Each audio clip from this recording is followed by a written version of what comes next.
You're listening to the Smash Bros. Cast, episode 27. I'm your host, N64 Josh. Player 2, my sparring partner, NightCrawlr. What's up, man? Hey, how's it going? It's going good. It's going good. I've been so hyped. It's like Christmas because player 3 is Vikki Kitty. What is going on? Hi, Josh. How are you? We're Brady bunching it now. It's always mirrored. How are you guys? So happy to be back. It's like an episode of the Brady Bunch. That was the best thing ever. So, before we get started, guys, you want to get yourself a free book from Audible, go to audibletrial.com/SBC. Pick up something awesome like Console Wars. The chair I'm sitting in is from OP Seat. Go to n64josh.com/OP Seat. You'll save $10 at checkout. They're awesome chairs. I love them. Okay, we do this show live on twitch.tv/N64Josh, 2 p.m. Pacific Standard Time on Fridays. And you can also listen to it iTunes, Google Play, and if you want to watch it, it's on YouTube, and then the show notes, which have everything if you want to listen, watch, whatever, n64josh.com/SBC27. That's it. That's all the announcements.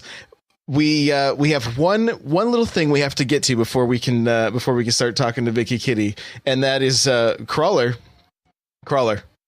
Yo. How many days? Wait, we got to play the little fun music here. Yeah, I was gonna say I'm waiting for my music. Here's the cue. The other music hasn't stopped yet.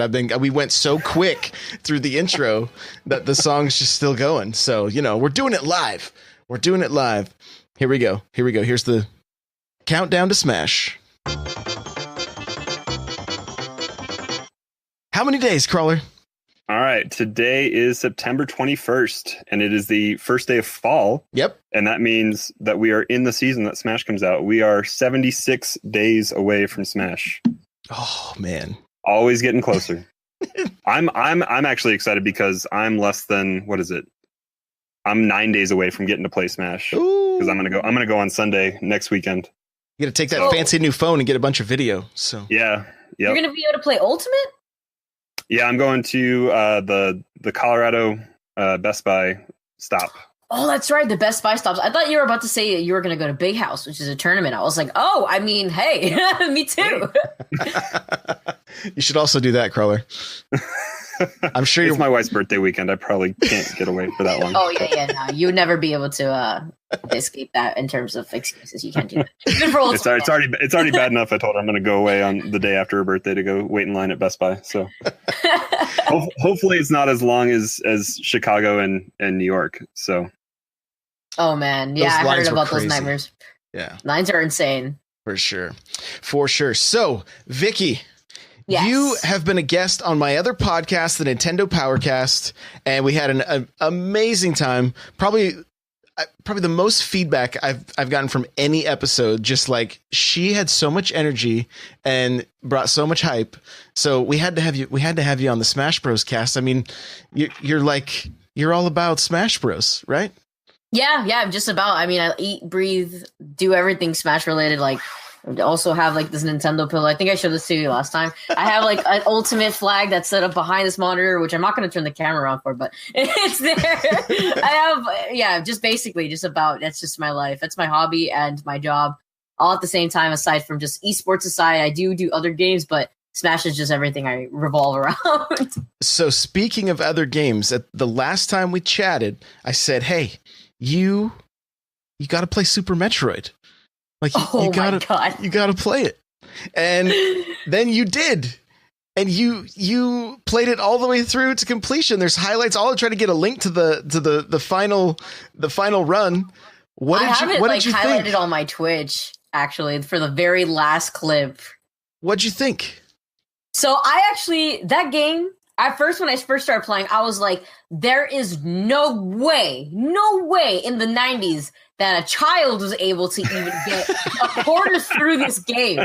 Like, I am 22 years old, and I needed help. I didn't use a guide. I did not use a walkthrough. Everything was blind. The only help I got were from my viewers who didn't even backseat game. They were just hinting at the things I should do. Okay. Hey, try shooting at the block. Why would I shoot at the... Oh, damn. Okay, so this is how you do things. The beginning beginning of the game was super hard until I started getting the tools that I needed to like look the vision to look through the blocks. That helped me immediately because that was my biggest problem was where are the hidden puzzle keys? Where are the blocks I'm supposed to shoot? What things am I supposed to shoot these blocks with? Like that was my biggest problem. Then as I started getting tools, I started realizing, oh, this is the habit in the game. You go back to proceed further. That's how you do it. It's like life. You need to set yourself back so that way you can take a leap forward. And I'm like, all right, Samus Super Metroid definitely teaching me life lessons out here while using some Dark Souls like conspiracy theory together like with the game. I was like, it's okay. Everything hurts. But at least the only boss that gave me trouble, the only boss that took me more than 2 tries to actually beat was Ridley. And I was like, this guy just shows up in Smash, gives Samus PTSD. Then Dark Samus shows up. Like, give this girl a break. And then I named my larvae pet. I named it Bubby. And he was great for 5 seconds. And then suddenly, a horrible turn of events happened. I'm not even going to say it. It was very sad. We had a funeral, basically, in my Discord. Yeah. Like it was a sad moment because all my reaction to the whole thing was so genuine. So I saved the highlight because it was just a roller coaster of emotion. I beat Ridley and I'm like, sweet, I beat the game. And everyone's like, haha, no, you didn't. I'm like, what you mean? They're like, keep playing. I'm like, oh my God. And keep playing. And it wasn't hard. And then I almost lost the game with, I think, escaping with what, 0.26. 0.24, 0.26 seconds left on the clock before the entire planet self-destructed. How did I do that? I have no idea. Yeah. I have no idea. you ran past just a little bit too far on your ship too. You had to like backtrack just a second. I had to jump because the jump is so high that it sent me so far and I can't see below me. I'm like, oh my God, I passed my ship. Oh my God, I'm going to die. I'm going to blow up on this planet. What would have happened? Would I have to restart all that? Yeah.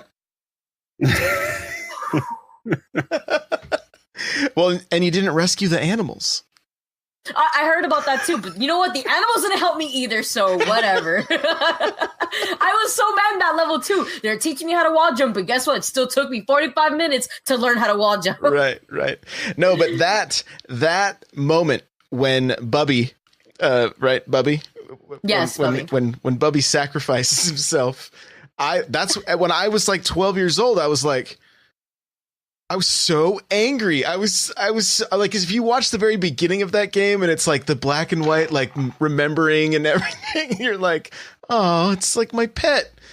And then I was like, Dad, my Metroid died. He's like, what is a Metroid? Shut up. Someone actually linked me a CGI version of that entire fight. And it even brought more feels because Bubby was a face, not just pixels. Interesting. So, okay, well, we want to take some time before we get into the news and all that kind of stuff.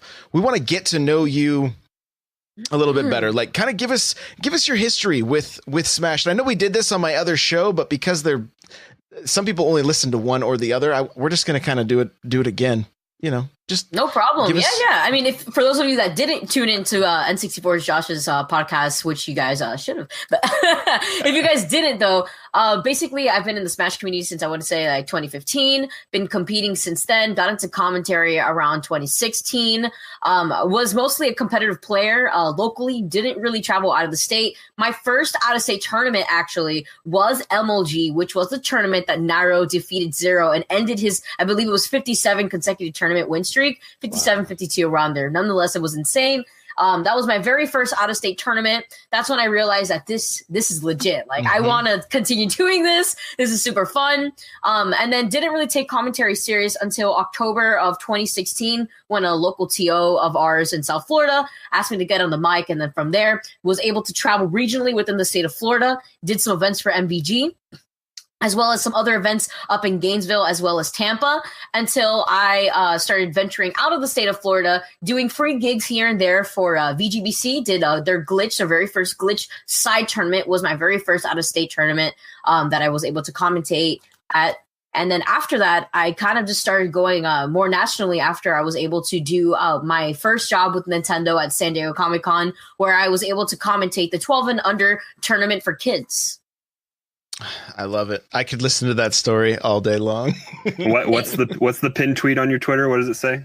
I'm the one who sounds like a little boy when I commentate your matches. I think I posted that like in 2016, mind you. It was like, that was the common thing. It was like, who is this person on the mic? Well, there's actually a very young player within the MDVA scene. His tag, not even joking here, his tag is Booty King.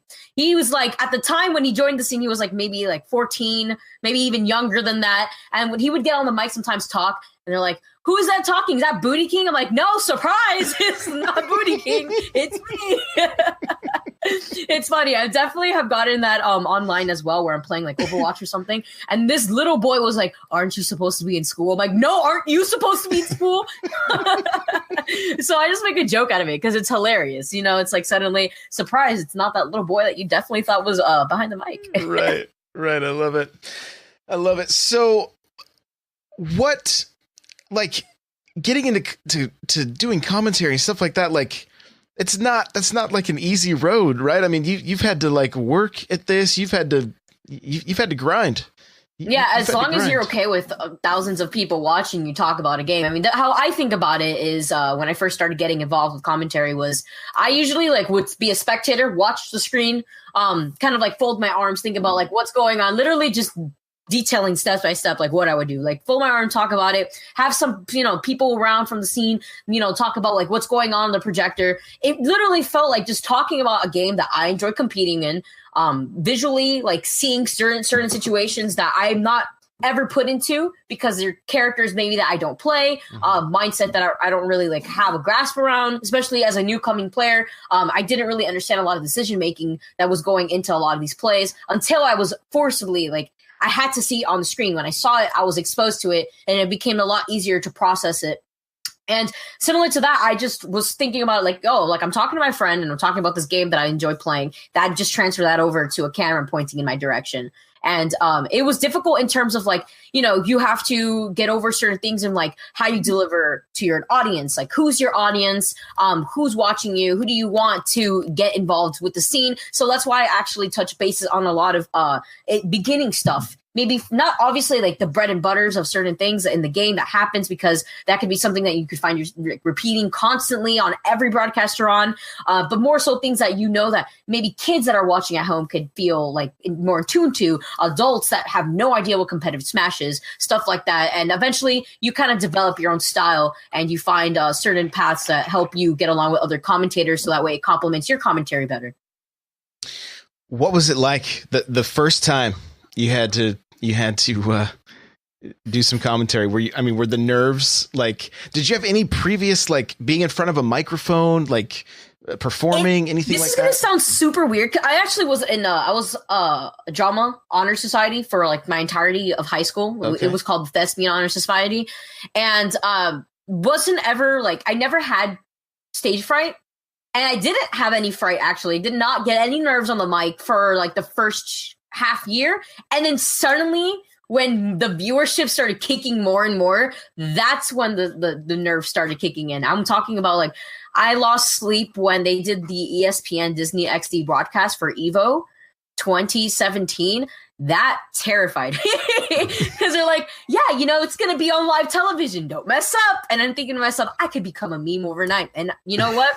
That's it. It's all over for me. Like, I'm never going to be able to do this. But you know what? Like, I actually lost, I couldn't sleep for 4 days before the event, to be quite honest with you. And it was just because it was one of those silly dreams where I like fell asleep and dreamt that I literally showed up to my block without pants. But I ended up solving my problem in the dream because in my head I was thinking to myself, they don't even see my legs. So I'm okay. Like stuff like that. It was really funny, but I couldn't sleep. That was probably the most stressful broadcast I had.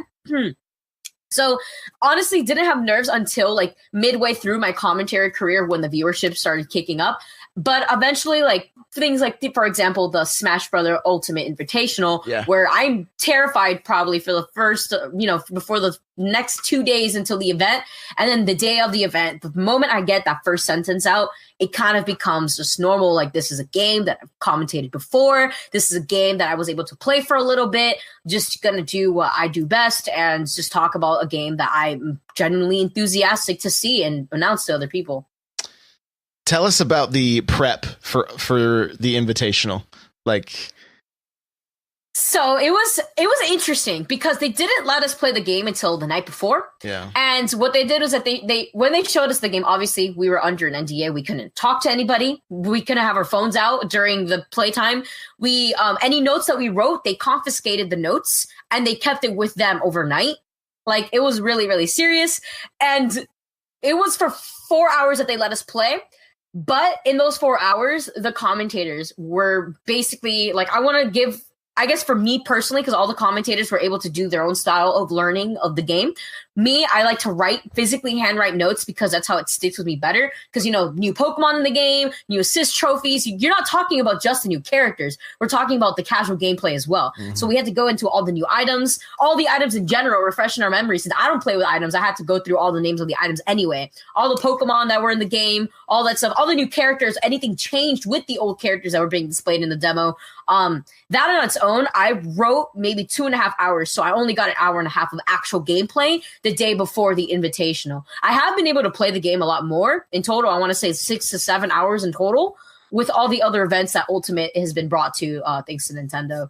But yeah, basically a lot of note-taking, a lot of stress, a lot of anxiety, waking up super early, 6 a.m, and meeting Sakurai. Whoa. That was intimidating because it was more so like I didn't walk up to him to shake his hand before the event. It was like I literally met him as in like we were standing behind the stage, broadcast was about to go live.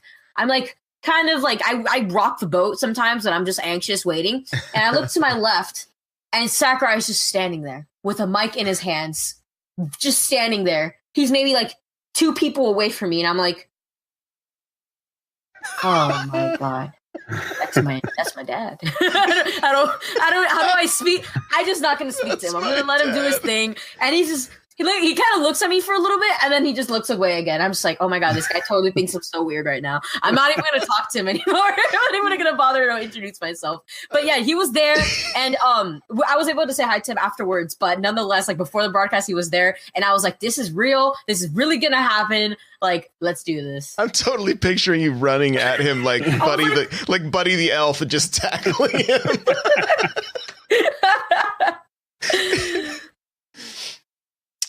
Crawler. So when you were your 4 hours that you got before E3, was that with all the competitors there too, yes. Or was that just okay? So that was all of you guys playing kind of in one giant room. Yeah, 2 of the people that actually helped me out the most in terms of like writing notes and little differences. Because the problem with new games and when these players like they get hands-on experience with these games, when they play characters that they have already played in the past games, a placebo effect could happen where you think that maybe something has changed when in reality it hasn't.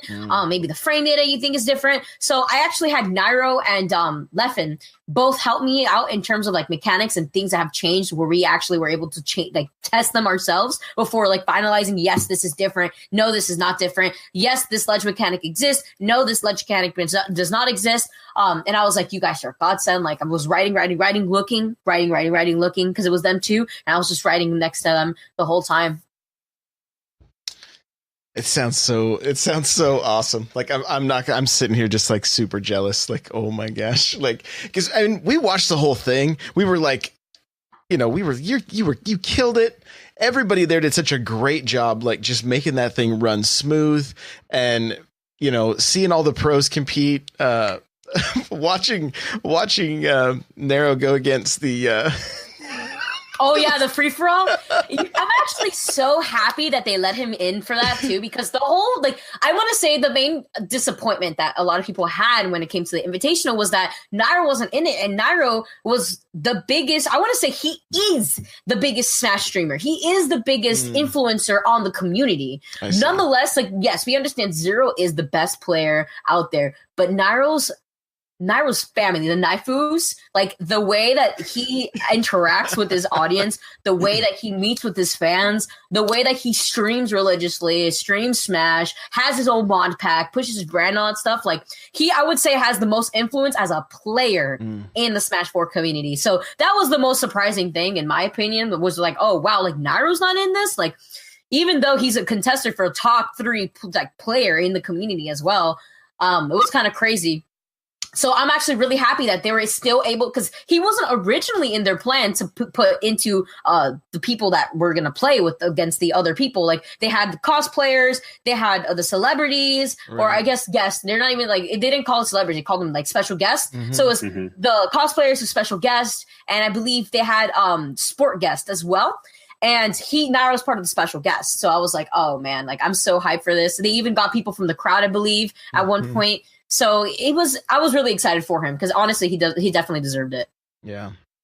Yeah, it was really. He's got his own skin now, right? As a mod, a mod pack. Oh my god, that was he's so. He's a Zero Suit Samus. It was scary because it's scarily accurate. Like it looks just like him. It looks just like him. I was like, what? Like I don't know. Like I think having a Vikki Corn be super hype, but I don't know if I could like see myself get hit in the game, and me sprout dragon wings, like. But it was so cool. It looked like a Skyrim mod. Oh wow, I'll have to look up. Maybe I can if I can find a clip or something, I can get it in the show notes for us. So, man, oh man. Well, that's awesome. Thank you for just taking the time and sharing that with us, because it's no, of course. I know so it's not cool. Something that a lot of people like hear hands on, like what's going on, unless like we actively talk about it. I do know, like I retouched on some things when I first started streaming around after the Invitational, and I retouched on some things, but like you kind of lose track of all the details as time passes. So like to recollect your memory and like talk about the whole thing, it was definitely an experience. It was like, shout out to Nintendo for being able to have me out there. Like they gave opportunities to so many players to get on that stage and play the new game, and I had a great time, honestly. That's great. Well, let's get into our Smash news. There's actually quite a bit this week, and the first and probably biggest announcement was that Armada will no longer be competing in Melee singles, and that's insane. It's nuts. I have a link in the show notes, which I can't remember which link is it. Is it a highlight link? This is his personal address on his YouTube channel. It's like a 13-minute video of him kind of explaining. It's he kind of opens himself up. He makes himself pretty vulnerable, kind of explaining why. He pretty much said that for the last year, he just hasn't enjoyed it. And he's like kind of just not been hyped to go to any of these events. He is excited, and he pretty much chalked it up to the fact that in life, in sports, in anything, you want to have goals, and he feels like he's hit kind of the top goals that he set for himself, so he has nothing to really strive for anymore. So he has goals that he wants to have for team fights, but other than that, he's ready to hang it up, kind of go out Michael Jordan style. He won at Super Smash Con, right? Yeah, I do believe so. Yeah. So kind of hang it up and call it good. Vikki, what are your thoughts? So at the Super Smash Con, I do believe like he lost like 2-3 to M2K.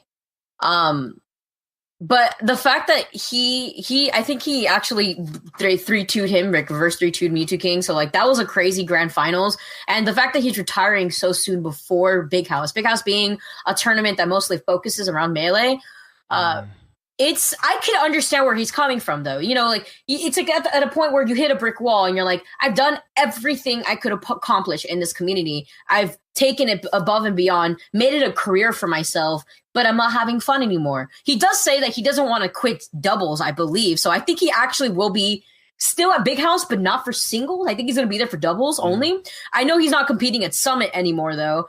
So I obviously, as somebody who has been mostly like within the Smash 4 scene, I think it'd be very exciting to see his new start maybe establish more goals for Ultimate coming along. I know that it's a very difficult game in terms of differences between what Melee players are used to going into a game like Ultimate, because Ultimate has more so Smash 4 fundamentals, I would say, than Melee. So I think maybe if he still wants to dabble in Smash, if he doesn't want to completely drop it, that could be an opportunity that we would be seeing in December. But there's no promises, because from what it sounds like he really wants to focus more so on like real life stuff. He's also gunning for your job. Yeah. That he wants to commentate a little bit. That happens with every retired player. But I've actually pitched this multiple times. I don't know if I said it on the podcast last time, but I did when I did an Overwatch event in Taiwan. The way that they had the commentary desk set up was middle person was a host, which in the US it's actually right person is host, but over there in Asia they had middle person as host, right person as commentator, and left person as pro player insight. Now, I liked that setup and actually suggested it a few times at events because what that brings is a professional player giving insight from a professional player point of view. Right. I've actually asked Supergirl Kels to get on the mic with me whenever she can, whenever she's looking. The thing is, it's like, as somebody who's also playing in bracket as a pro player, you're representing your sponsors, you're representing your team. You're also trying to get results on your own. And as somebody who has tried to split both at the same time, because I do compete at events when I'm allowed to, it is extremely difficult to put your all into one thing if your focus is on another. You have to make sure your blocks don't interfere with your brackets. You have to make sure that like you're able to be okay after losing and getting on the mic. Your head might not be in the right place after. Like, I know that's definitely something my problem. Like, I cannot play, lose, and get on the mic. I need at least 5 minutes in between, like, because you just lost. You're trying to sink in, like, why did I lose? How did I lose? Like, what was it? Because I got outplayed? Was it because of myself? Like, all that stuff comes into mind. And so that's why a lot of these pro players don't make it like a full-time thing where they want to be both pro players and commentators. So that's why you got the entertainers like, EE, TK, they do a really good job at hyping up matches while also adding in a good sense of humor. But then you get players like Zero that you saw at Smash and Splash, he was able to provide a deeper insight to play styles because not only did he play these players as a top level player, but he also has the mindset as a pro player to know what their decision making is going to be, to know what they're going to be going for in a way where players who are maybe just high level players, but not pro level players or even mid tier players won't be able to fully grasp and explain in the best way for an audience to understand. But that also could be a double-edged sword. So a pro player could be discussing things in a way where a casual audience member just won't be able to pick up on it. So it's like, why is he talking so fast? What is he saying? What are these situations like all going over their head? Right. So it's like, you got to do especially Zero just gets going too. Yeah, he gets super hype. He's super charismatic as well. He was super hype on the mic at Smash. Like, he's also like, since he's Hispanic, I think he does a really good job. Like, I feel that. Like, he does a really good job at keeping the tone and hype in his voice when it comes to like announcing plays. That's why he like when he screamed, everyone was like, "Oh my god, this is hype!" But yeah. Now all these pro players that are retiring definitely keeping their eyes on commentary, and I don't blame them honestly because at the same time they're going to be able to provide that insight that you really wouldn't be getting from another commentator who doesn't play at the level game that somebody like Armada does. And at the same time they're able to get involved in Smash without completely dropping the hobby, which is also why I suggest maybe for all we know he could dabble in Ultimate and actually like it. For sure. So speaking of Ultimate, do you think that there's maybe 4 heavy hitters kind of left in Melee a little bit now? Sorry, repeat that. 4? Like 4 big heavy hitters kind of left in Melee that are still active. Do you think it's kind of... There's a good amount of players still like going pretty ham in the game. But do you think it's maybe possibly the beginning of the end where people might start taking a look at Ultimate? I don't know. I don't think so, to be honest. I think Melee's always going to be there because it's like I whenever I think about Melee, I think about a game like an actual sport game like baseball. Game's been in for so long. They haven't changed anything about the game in forever, right. And I feel like that's something that Melee has where things like right now, for example, I feel like right now is a perfect like example as to how healthy Melee is doing. Aside from the fact that Armada's not playing anymore, we got new players coming up. We got Zane, like he did some crazy stuff at that past tournament. Like, what was it? Shine? Like it's crazy. It's crazy to see like how we have newcomers actually doing well at these events and not the usual players placing like Mango, HBox, M2K. Like, no, we have other players involved now. We have Plup doing crazy stuff now. We got Zane. Like, I feel like that's a good, healthy balance. And as well as the fact that they don't have like 1,000 Foxes or 1,000, we have Marth, we got Sheik, we got Fox, then we got Falco. It's like in Smash 4 though, you look at Evo and the Evo diversity in Smash 4 was way more lackluster than the diversity that you would see in Melee. Or a better example yet would be Shine, when you would see the Shine top 8. I commentated top 8 for Shine. 57 or 52 games played with Bayonetta. In all of top 8. In all of top 8. 52 games. We're talking 4 Bayo Dittos back to back to back to back. 3 out of 5 we're not counting resets. So like it's crazy. Like I was like, okay, this is not looking great right now. Like, I don't mind commentating the character. No problem. My best friend plays a character. I actually play that character more than any other matchup in Smash 4. Absolutely don't mind it. But I could see from a viewer point of view how somebody who maybe doesn't really watch a lot of Smash seeing this and they're like, oh, they're just doing the same thing. When did they land? Like, when did they touch the stage? And then you see Melee, you see a little bit an older game that has more of a diverse top 8, and you're kind of left wondering, like, okay, this is a little bit more exciting. There's different characters. So I don't think Melee is going to be clocking out anytime soon. I know with the absence of Armada is definitely going to shake the community a bit. But I feel like this is going to also open up a new door for a potential new player to rise to the ranks and maybe find that motivation that Armada had and finally completed. Well, and if some of these new players do really step up and and look, I'm just looking at Deck T puts Zane, Pulp, Leffen. He names a few players.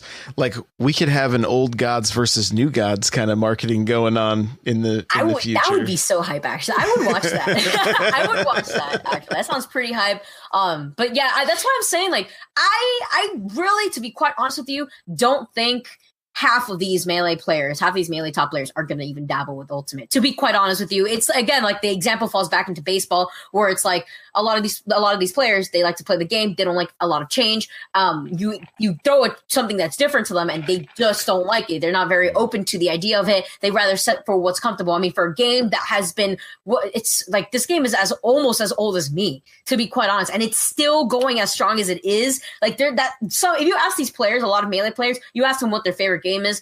For somebody that's playing a game for that long and they say Melee, like, you got to be like, okay, like, why is this game that has been out for so long? Why is this game that you've been playing for so long and have not gotten tired of your favorite game? And, you know, more and more people in the community will answer that same question. And then you go to Smash 4 and you ask them, so what's your favorite game? 90% of the community probably will not tell you Smash 4, which is okay. They'll probably have different games that they can favor themselves. Like myself, I know Smash 4 is not my favorite game, but it's in my top 5. Mm-hmm. It's definitely one of the games that changed my life. You know, I like Call of Duty. I like all these other games. And Melee, though, these are diehard fans. Like, Melee is their favorite game, and Melee will be their only favorite game. Yeah, and it's, I mean, Mr. Cool Red Luigi mentioned it early on when we first started talking about Armada, but like, he said he made Peach relevant in Melee. Like, I before the show started, I'm like, you know, I want to just kind of brush up on some of his highlights, and watching him with Peach was unbelievable. Just unbelievable. I couldn't believe just the way he would just have his way with Fox. I was like, whoa, it was unreal. It was unreal. His turnip placements, as well as like his positioning, is just yes. insane. I think that's what really helped him out with Peach, because he would throw things and like place hitboxes in areas where people were just like, okay, I want to make it back to the state. Oh, never mind. Deck T says we'll never see Peach again now. Sad face. Oh, he's not wrong though. He's so right. Deck T is so right. Yeah, I honestly don't think Peach will be up there in the ranks anymore. I mean, I know there's going to be there's other better, not so bad Peach players, but obviously Armada being the best, you're not going to be seeing her that often.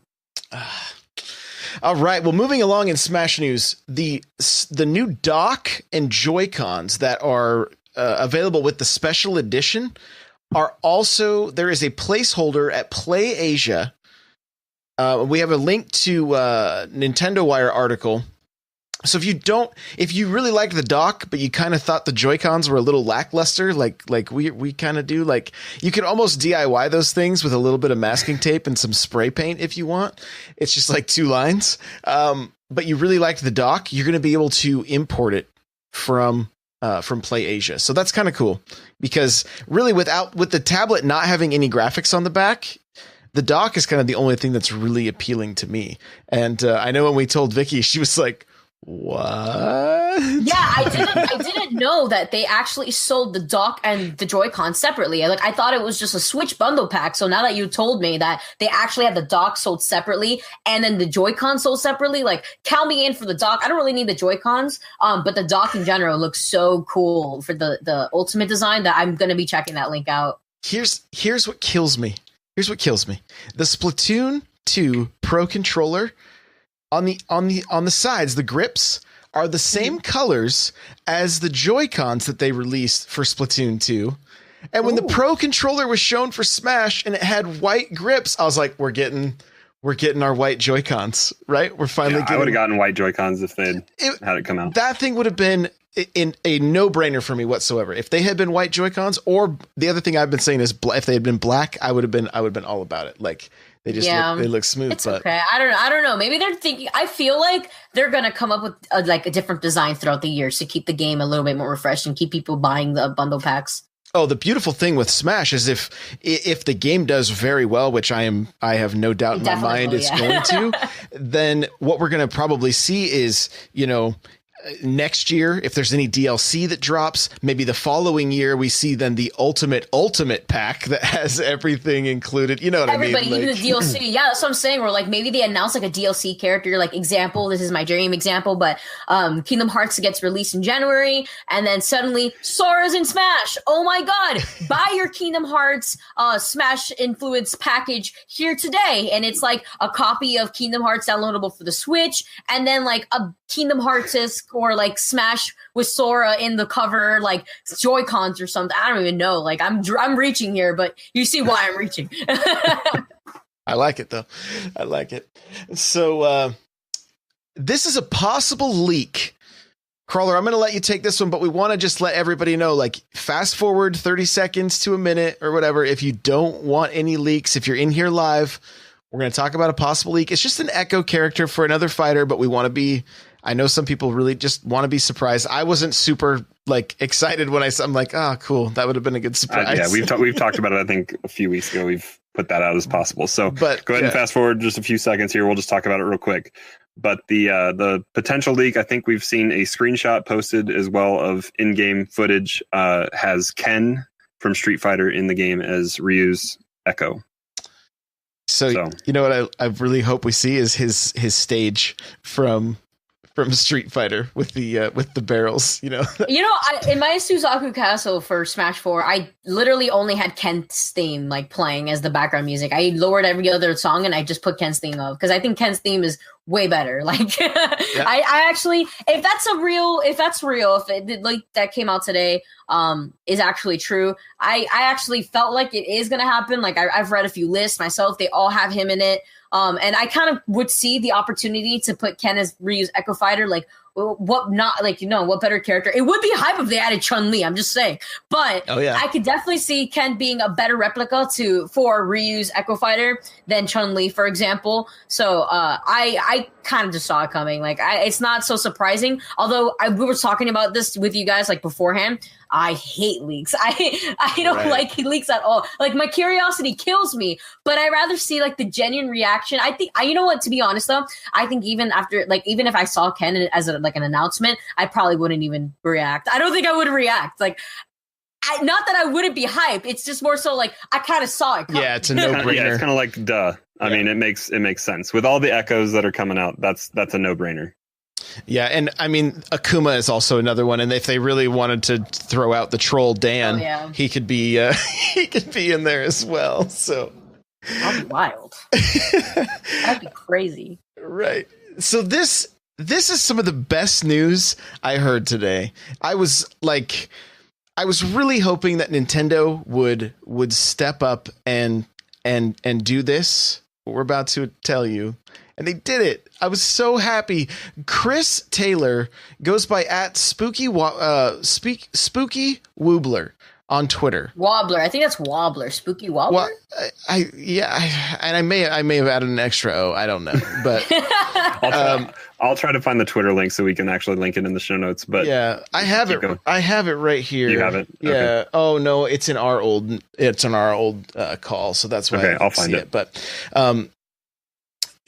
he unfortunately is has terminal cancer, and his dying request was, I just want to play Smash.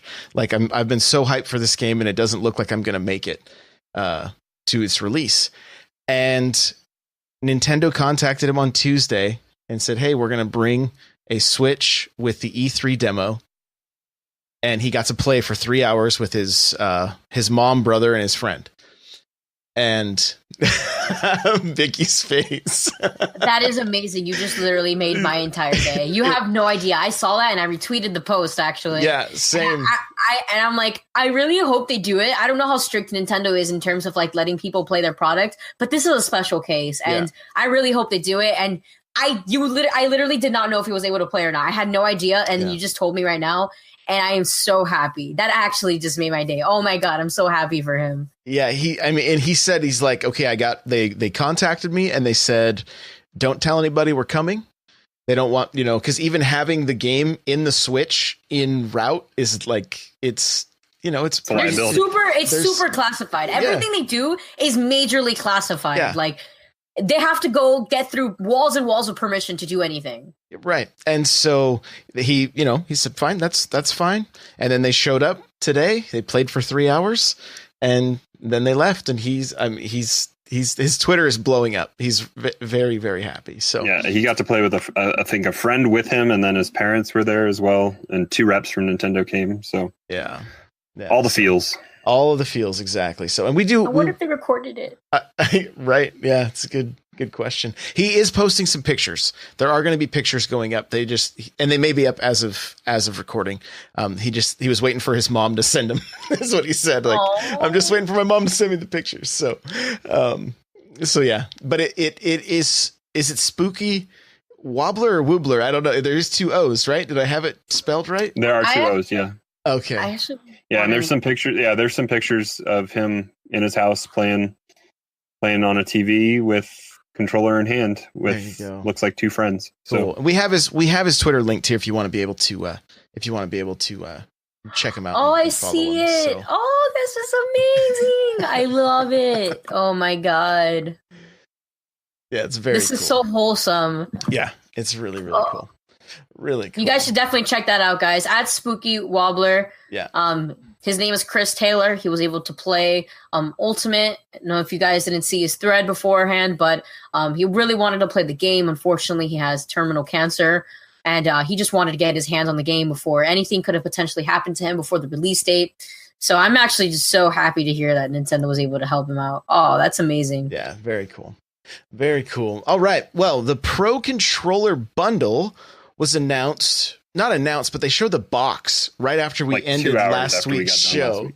And the internet was, all the buzz because there's spaces missing on the and characters out of order and all sorts of on his demo haphazard way. No. So on the Pro Controller bundle for the Pro Controller bundle. I've seen it, but I analyze it. Let me see. So there's spaces missing. Not all the characters are represented. And there were some people that went into beautiful mind mode and started based on this math and all this. I was like, whoa, you guys just math that thing so hard. Oh, I see exactly what they're talking about. Yeah, because we're only seeing one side of the end cap of the box that has 6 lines with 6 characters across. And then on the bottom line, there's 2 missing spots. Yeah, I see that. Obviously, people are thinking Isabelle goes in one of those spots, and then the internet goes start thinking. Yeah, but characters are out of order. There's echoes next to their primary fighter as well, because Richter and Simon, I think, are on that box. And so is Daisy and Peach as well, and Crom and Roy. Yeah, I see them. Dark Pit and Pit. Oh, man. Actually, though, that's crazy. Yeah, I could definitely see what people probably did with this box art. And I honestly would say that that's not going to be the finalized box art either. There's a good chance. We don't know. What was interesting a few weeks ago when the bundle leaked for just the Switch itself, that ended up being at least the same one Nintendo showed off at during the Direct. But maybe one of them's Well, I don't want to say. We already fast forwarded through it, so I stopped myself just in time, just in time because it was the leaked character. So, but Isabelle could fill the spot. There's who knows what we're gonna. I didn't see Mario. Yeah, I don't see Mario. There's a lot of characters that aren't there actually. Sure. Yeah, like I said. Oh wait, it could be because they're in the front of the box. Actually, right. Front of the box or the side, side, or It was basically just Nintendo. Congratulations for the on your marketing here, because everybody was like, "There's 2 spots missing," They're so good at this too. They're so good at keeping everybody on that thread. Right. It's fantastic. I love it. So, this was something we watched. I think it released a couple weeks ago. I'm not. Yeah, it was. It was okay. We were just slacking. We were slacking on it. We kept talking about it and forgetting to put it in our notes. So yeah. The moment Crawler sent me the link, I was able to watch it at work. Kind of just I had to just kind of I had my Bluetooth headphones on. It was just kind of more listening than watching. But same. Rivalries 0 versus Ally. Made by finallyjames. We'll have a link to it in the show notes if you want to check it out. It's on YouTube. It's really cool. Like, it's amazing. I saw same here because I was doing a homework assignment. This term has been crazy for me, but I was doing a homework assignment while listening to the audio of the Rivalries documentary on Zero and Ally, and I honestly. It was amazing. It displayed perfectly, not just like Zero and Ally in total, though. It explained and displayed the Smash community as well as like at its most positive. It was a positive rivalry. It wasn't anything toxic or anything like that. Right. And I actually really enjoy like the crazy intense moments that they would have. They would always go back and forth to each other throughout the mid time of like Smash 4. Like Civil War was all about them. So when they included that in there, I was like, okay. Like that was pretty hype. Yeah, no, finallyjames did a really good job at that. And I actually had no idea that documentary was in the making the entire time. Like, I was like, wow, this has been going on for a really long time. I had no idea. Yeah, it's really, really worth a watch. So highly recommend it. I think it's about an hour long, but it was really good. Yeah, yep, right around an hour. So lastly, the Smash Ultimate Guide, the what is it? The there's a collector's edition and a regular edition. Correct. The pre-order is up on Amazon. If you want to go through my affiliate link, it's just n64josh.com/smash guide. You can go check it out. Otherwise, just go search for it on Amazon. The collector's edition has like 159. Yeah, it's like 354 versus like 205 or something like that on the regular. So it's got something in there. Who knows? It looks hardbound really clean as well. I don't know what the price point difference is. I think when I pre-ordered it was 40, but then I saw a tweet today that said it was down to 30, and I double checked my order and Amazon adjusted the price. So it's down to 30 for the collectors right now. Oh, nice. Okay, so that's actually not bad. No. Yeah. No. And that's Smash is like the only, I don't ever buy strategy guides, but I'm like, I'll definitely get one for Smash just because. And those usually come with a digital copy as well. So you can have access to both hardbound and digital. Yeah, which is super cool. So again, if you can type in n64josh.com/smash guide, it'll take you right to the listing on Amazon. That's it for news. Now we're going to get to the Super Smash Bros. Blog. And we got starting on Isabelle. So she's our she was the next character released. You want to go ahead and read about Isabelle there, Crawler? Yeah, so this was on the 16th. So number 68 fighter is Isabelle. So Isabelle joins the battle from Animal Crossing New Leaf. She uses various trinkets from around the village to battle. Her side special fishing rod not only allows her to snag and bring opponents closer, it can also be used as a recovery move. So this kind of touches base on it kind of touches base on what we talked about last week with like Lucas to Ness with the snake tether and that kind of stuff. Mm-hmm. So kind of Isabelle to Villager is Ness to Lucas to Ness kind of.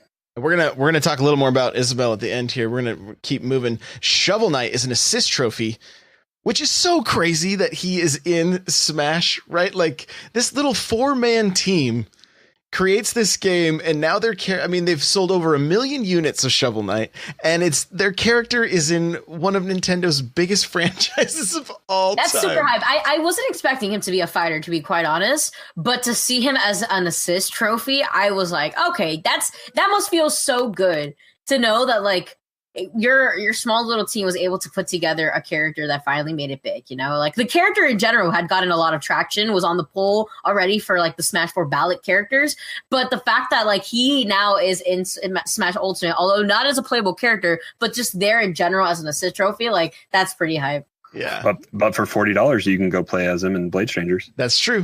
Yep. I unlocked him this weekend. Very true. So, and that game's pretty solid. So I recommend. I've heard very good things about it, actually. Yeah, it's good. So, here's what he's got: a line of characters just buried in the dirt behind him. Poor Wii Fit trainer. It says Shovel Knight assist trophy: blue armor, horns, and a shovel. That's right, it's Shovel Knight. With his trusty shovel blade, he can bury an opponent in the ground or throw rocks as he digs. He may even dig up some food. Oh, okay. There you go. A little bit of health there. So, okay. Today's music is Happy Home Designer title theme. Enjoy the arrangement by Kazumi Totaka, a staff member from the original game. So I'm going to go ahead and play the music for us here right now. Here it is.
So good.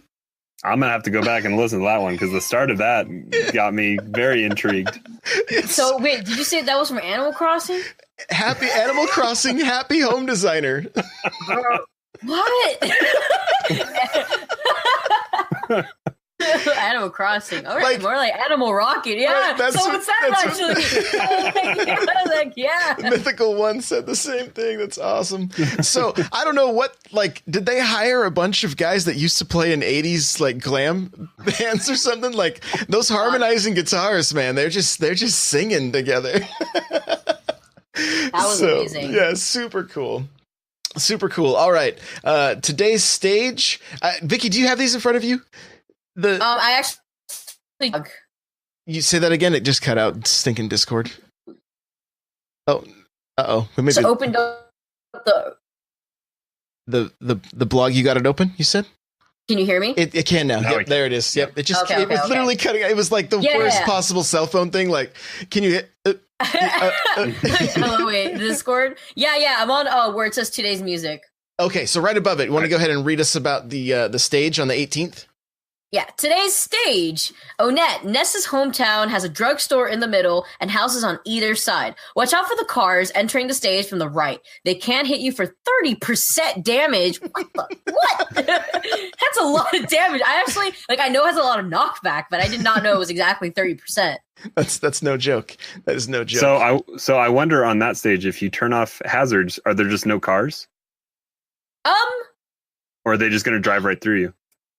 I think there would be no cars. Okay, I thought about this plenty of times, how they would make no hazards. I don't think it would be like an FD since there's an Omega stage list. Since there's Omegas and hazards off, I don't think it would be like Omega Onett, but I could see it be without the cars, or it would still not be legal because of the walk-offs. But if it would be like this, probably without the cars. You want to take the next one there, NightCrawlr? Yep. So we got fighter number 23, Ganondorf. His new design matches his appearance in The Legend of Zelda Ocarina of Time. Now he uses his sword for all of his smash attacks. He's a bit slimmer than he was before, but his Warlock Punch is devastating. For his final smash, he transforms into Ganon, the Demon King, and quickly charges forward. Ooh. All right. And the last character that they have given us from the 20th was Pikachu. Vikki, you want to take that one as well? Oh, yes. Pikachu, which is going to probably be one of the best characters in Smash Ultimate. Number 8, this Sphere Fighter uses electric moves like Thunder Jolt and Thunder. Pikachu Libre is one of the alternate costumes, and you can tell she's female by the shape of her tail.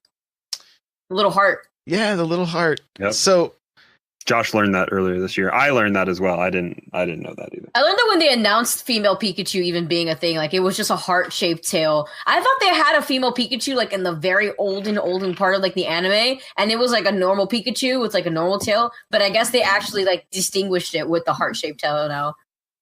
So I don't know very much about Pokemon, so I'm gonna ask a quick question here. Is Pikachu its name or his like species? Both. Yeah, it's both. They say both. Like Pikachus are Pikachus. Okay. And they're not Pika men. they're Pikachu. They're Pikachu. Where's Kirby? She's gonna start shaking her head at you. Like, okay. Butterfrees are Butterfrees. They're not Buttermen. Okay. That's cool. I was just wondering, like, man, they call that one Pikachu all the time, and then they said there's female Pikachu.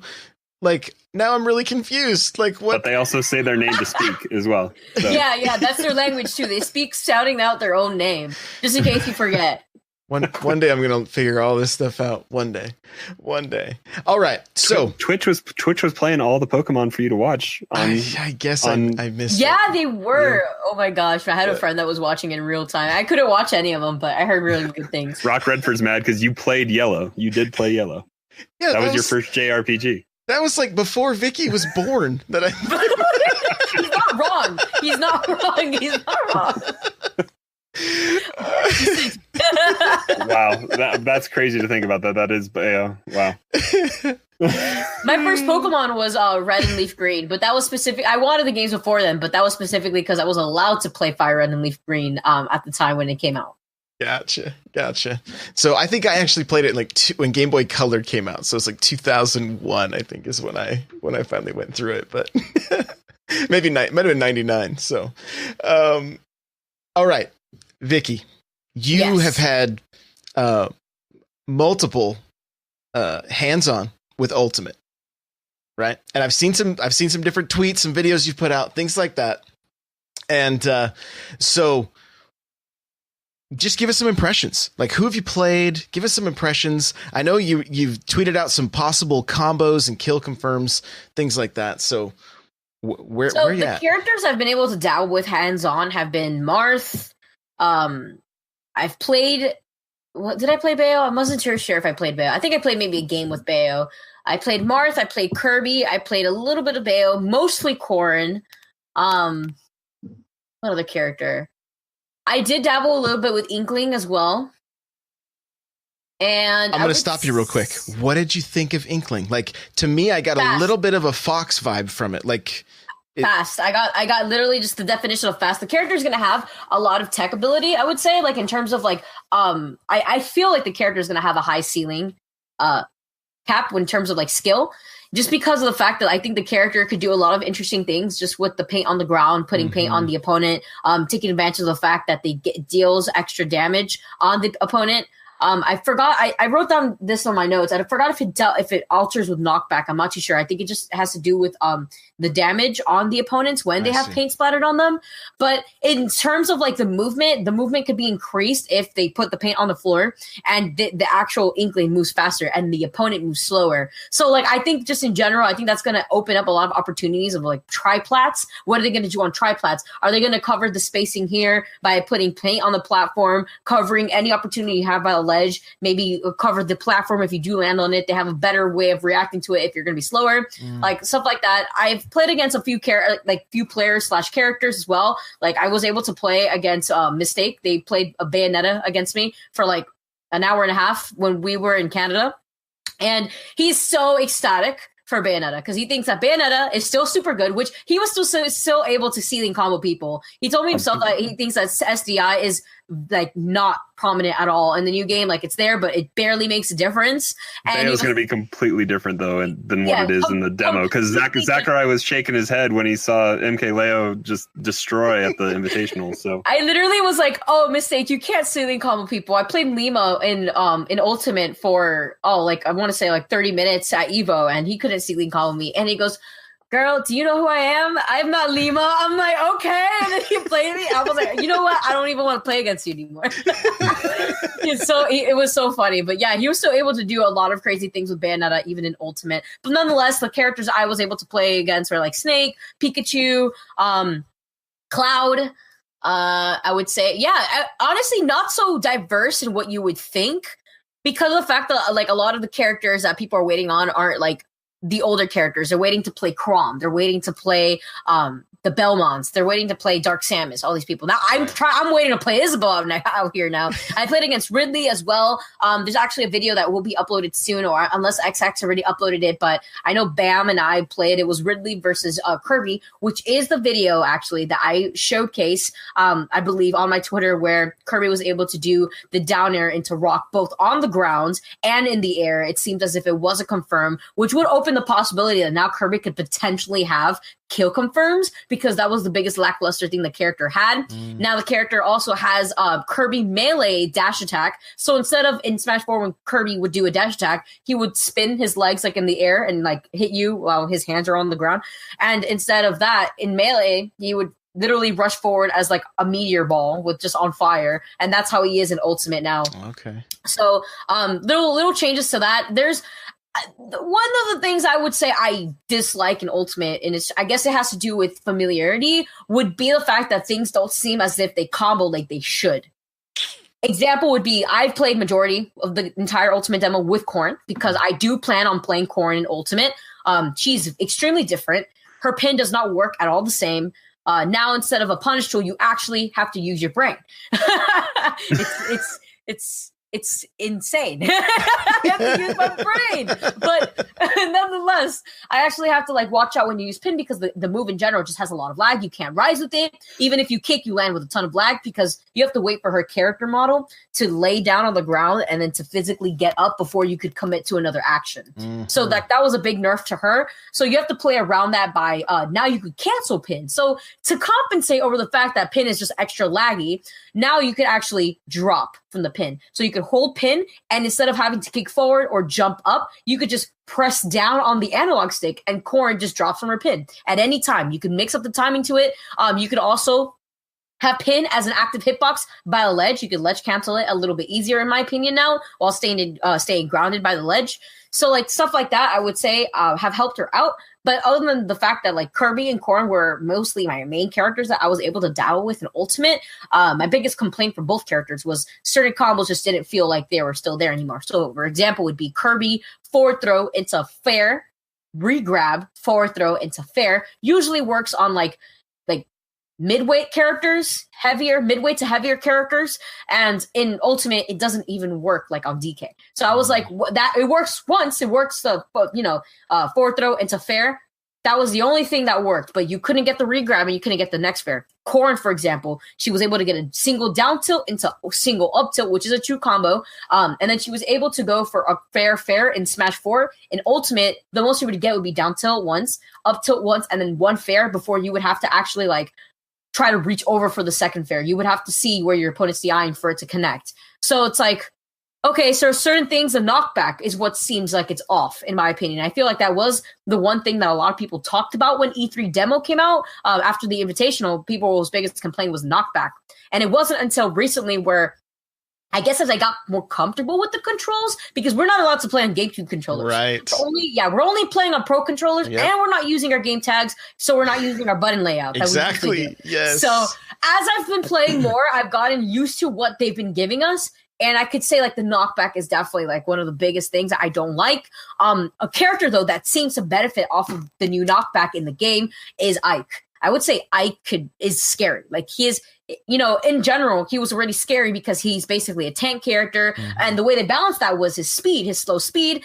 and his slow aerial drift. But now in Ultimate, everybody's fast. Everyone could go anywhere. And I could do the same thing. So picture the same kill potential that he has and all the kill power and the damage output he has.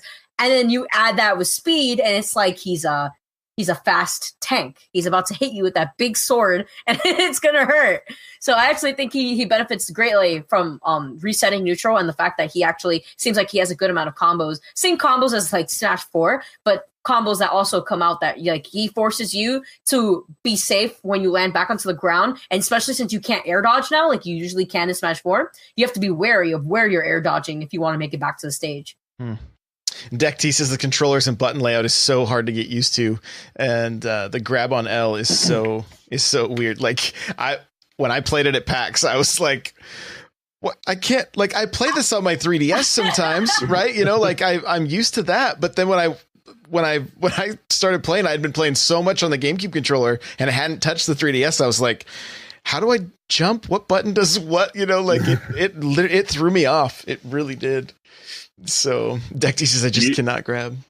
Vikki, right now, do you do a lot of button mapping on your GameCube controller?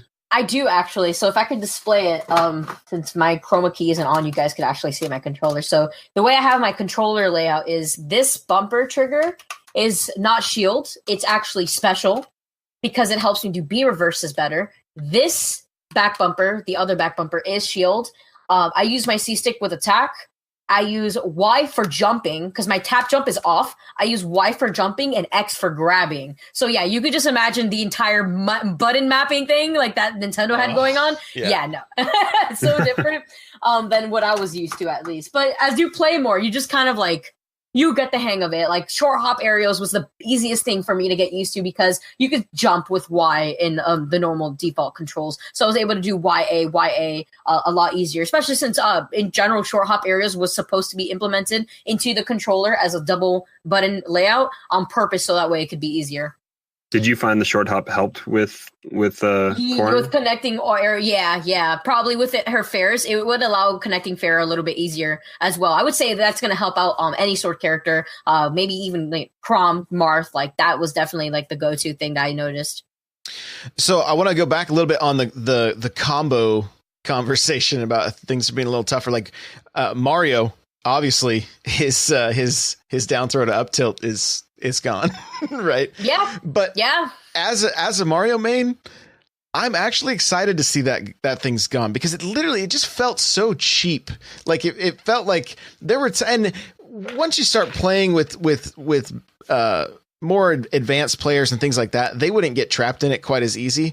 But there are certain characters, especially heavy characters like Falcon or Donkey Kong. They're trapped. They were not moving. You're going from 0 to 50 or higher. Like, and I'm kind of glad to see that go and have to try to figure out something else. It's gonna be nice that the game's not identical to Smash 4, that we got to figure out new combos. We got to figure some new things out. You know, I was thinking about like, why did they do this? And I thought about the fact that SDI isn't prominent in this new Smash game. Like they made a note like that it wasn't. And those characters I would get comboed by, for example, Mario up tilt, Pikachu up tilt. The thing is with those characters, you would be able to try to like SDI as fast as possible to get out of them. Maybe SDI down to like mash, just SDI down and hold shield in hopes that maybe shield will come out and you won't get caught in the tilt vortex, as I call it. And Ultimate, since you can't do that, I can understand why they took out certain early combos where you would get trapped from 0 to 40%. And now since you're supposed to die earlier, that just you wouldn't be playing half of the game. Right. So that could be another reason. It could be more neutral based in terms of resetting neutral now as well. So I'm not too sure. Yeah, I'm down. Mr. Cool Red Luigi says the 1,000-year up tilt is what is what he calls it. So okay, well we're gonna wrap this thing up with just give us some tips going into Smash in general, local scene. In like just best advice for somebody that's like, hey, I'm completely new, because I know there's a lot of people that listen to this that are in my Discord and stuff that are like, this is my first Smash since 64. This is my first Smash ever. Like just some best piece of advice you can give them. So this is going to seem like not like something crazy that it seems so simple, but it's honestly one of the most helpful advice that I've heard and I've taken into consideration. Asking for advice, talking and being social in your community, that is probably one of the most important things, because without being verbal, without being communicative to your formal scene members, like your community members, you won't learn what you're doing wrong. So finding out what you're doing wrong is the first thing you want to do, because if you're getting into a competitive game, you want to start somewhere. And if you don't know where that somewhere is, how are you going to get better? So I would say be social, be comfortable with getting to know people in your community. That's how you're going to grow as a player, and that's how you're going to make friends. That's the whole point of a community, is to make friends. So be more open to talking to people.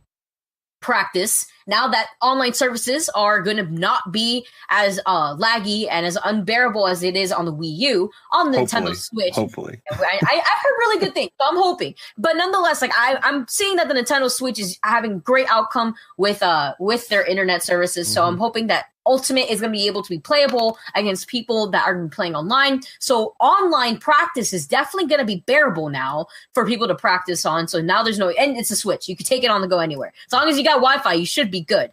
At least good Wi-Fi. Don't hurt your opponents with bad Wi-Fi. That's the best advice right there. You want to make sure that you get in a good amount of practice, because getting a feel for the character that you want to play. You may think to yourself, I know this character. I know the bread and butter to this character. I know how to get 40% on someone without taking damage. Like, I'm super good with this character. Believe it or not, there's a difference between knowing a character and knowing how to move your character. And I think movement is one thing that slowly creeps up on you as a player, where you kind of get a realization where, like, wow, I could do things with this character and make it look faster. And you don't really notice that until you practice movement. So I would say practice movement in the game, especially in a game where everything's going to be different in terms of speed, in terms of fall speed, in terms of aerial drifts, like all that stuff, like ground speed. You know, I know that you also, NightCrawlr, you play Corrin, you now know that Corrin is a lot faster in Ultimate than she is in Smash 4. That's going to be way different in our playstyle, because now we're going to be able to do Dragon Fang Shot into actual punish, because in Smash 4, when they nerfed Corrin's run speed, you couldn't do that. So little things like that, movement and stuff like that, definitely try to practice movement aside from just your bread and butter combos. When you get into, when you get Ultimate for the first time, don't worry about what a character could do in terms of combo. What character is the best? Play a character that you feel suits your play style and see where it goes from there. See what you're comfortable with, because anyone can make a character look good. There are low tier heroes out there, and they didn't know their character was garbage when they first started playing it, but they still make the character work, right? Example would be Prince Ramen playing Palutena in Smash 4 and beating the best player in the world, Zero, at CEO. So, you know, it's very doable. If you're comfortable with your character and you feel like you can be the best of your character, then just keep practicing. Practice, be communicative, talk to your scene, find out what you could do better, and nonetheless, find where your scene is. I think that's the most important thing. Find where your scene is. If you don't know where your scene is, go on Facebook, look up your town, look up Smash 4 or Smash Ultimate next to your town name, and you'll be surprised how many people live around the area that can help you with rides. Obviously, get to know these people, get to know their parents, their families, all that stuff that can help you out with rides. Hey, you know, you gotta let them know. Gotta put that disclaimer out. Gotta make sure you know whose car you're getting into, to make sure your parents are comfortable with it. Don't sneak around. And yeah, just get to these locals, meet other players within your state, within neighboring states, and you'll be surprised how many friendships come out of it, how many opportunities you'll be able to achieve going to these out-of-state tournaments as well, with these new friendships and stuff like that, and how far you'd progress as a player, because this also opens up the door to learning different matchups with different characters. And I want to piggyback on that a little bit, because like this last 2 weeks, I have played Smash every day for the last 2 weeks, and my movement has been far better than it's ever been. Right. And I've had people like Snake Madness has been in my stream. He's like, he messaged me last weekend. He's like, can we jump in Discord real quick? I'm like, yeah, what's up? He's like, I want to talk to you about movement. I want you to do foxtrot and dash dancing and just start to get that down. And so all week, I spend like a half hour in training with a bot that doesn't move, just working on my movement, trying to get my back airs down better, trying to master this foxtrot, which is so difficult. Like, I'm never going to get this thing, but what happened this morning with that bot, Josh? Oh, that bot that doesn't move. That killed me. Yeah, he killed me. But I mean, it's been that very thing. People coming into the stream like, hey, you should try this combo, right? Because they see that I'm just in training. It's not like they're, oh, hey, you're in 4 Glory, try this combo. That's not going to help me. I'm going to be like, I'm not going to pull off any combo right now. But it's been really cool just seeing so many people that want to help. And that's really been what I've noticed in this community as a whole. In the Discord, we have all different levels of players, and everybody is just like, hey, practice this, work on this. How can I do this? And it's been great. So, Vikki, we've taken up more of your time than I wanted to. We're cutting into your stream time. I'm so sorry. Oh, no problem. I actually end my stream around this time. And I did tell my Discord preemptively. I told them, hey, guys, just an announcement at 5 p.m. Eastern time. I will be on N64's Josh's podcast. If you guys want to tune in, that is going to be my stream for the day. So that's actually, I'm pretty sure Deck T saw that notification. Okay. So, hey, Deck T. I know some people were able to check it out. And this is actually going to be my stream for the day. Not a problem, man. I greatly appreciate you having me on here as always. Well, tell us all the places that people can follow you, like your Twitch, Twitter, all that stuff. Yeah, for sure. So if you guys want to follow me on Twitch, I do stream every Monday, Wednesdays, and Fridays in the late afternoon. Mondays and Wednesdays, I believe it is going to be from 9 p.m. to 12 a.m. And then on Fridays, I actually stream from 4 p.m. to 7 p.m. And you can find me there at twitch.tv/VikkiKitty, just as you see it spelled down there in this awesome layout that Josh got for me. And yeah, from there, you guys could follow me also on Twitter. I do have a Twitter, twitter.com/VikkiKitty_ at the end of my tag. Other than those 2 spots, I feel like that's the best way to reach me.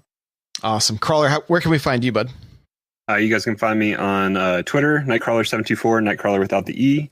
Also on Twitch, I've been slacking a little bit lately. Need to get back going on that. But it's twitch.tv/NightCrawlr724, same as Twitter. And then the biggest spot, just hanging out in Josh's Discord, spreading fake news, all that kind of stuff. n64josh.com/Discord. Come hang out there, and I've gotten my fair share of harassment this week, so come lay it on. Vikki has a great Discord as well. Like, I think I was one of the first ones in there once it started. So. Oh, yeah, the Kitty fan. I do have a Discord as well. I don't think it's an open invite, though, but when you tune into my streams, I do have an open link, like, lingering around in the chat that the bot always reminds other people they want to ever join in. Cool. Awesome. Guys, you can be able to follow me on Twitter at N64Josh. You can follow this show at Smash Bros. Cast. The show notes for this episode will be n64josh.com/SBC27. If you want to get yourself a free book from Audible, help support this show, go to audibletrial.com/SBC. Pick up Console Wars, something awesome. The chair I'm sitting in is from OPSeat. Go to n64josh.com/OPSeat to automatically save $10 at checkout. And if you're enjoying this show, leave us a review on iTunes. We would greatly, greatly appreciate it. If you got any feedback, anything like that, my DMs on Twitter are open. If you want to get involved in the Discord, you can go to n64josh.com/Discord. And there's, a lot of good people in there. We've been having a great time. And I do have another podcast, the Nintendo Powercast. You can check that out on iTunes and Google Play. And the music you're hearing right now is the Metal Melee theme. You can check that out at n64josh.com/Metal Melee. It'll take you right to a YouTube video. Thank you guys so much for being here with us live. Thank you for listening, and we'll see you in the next episode.